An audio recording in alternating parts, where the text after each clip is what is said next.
আপনার রক্তের সম্পর্কের কেউ না, তারপরেও কিছু উপদেশ দেই, মেনে চলার চেষ্টা করবেন।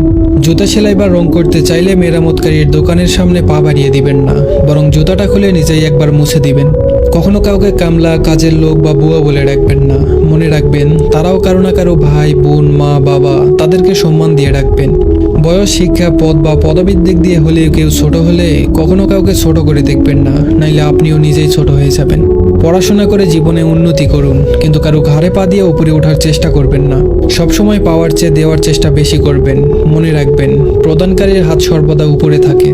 এমন কিছু করবেন না যার জন্য আপনার এবং আপনার পরিবারের উপর কারো আঙ্গুল ওঠে।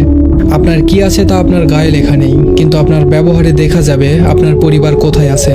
আপনি ছেলে হয়ে থাকলে কখনোই মার কথা শুনে বউকে আর বউয়ের কথা শুনে মাকে বিচারের কাঠগড়ায় দাঁড় করাবেন না, কারণ আপনি কাউকে ফেলে দিতে পারবেন না। কারো বাসায় দাওয়াত খেতে গেলে খাবার নিয়ে সমালোচনা করবেন না। মনে রাখবেন, কেউ ইচ্ছে করে অসৎ করার চেষ্টা করে না।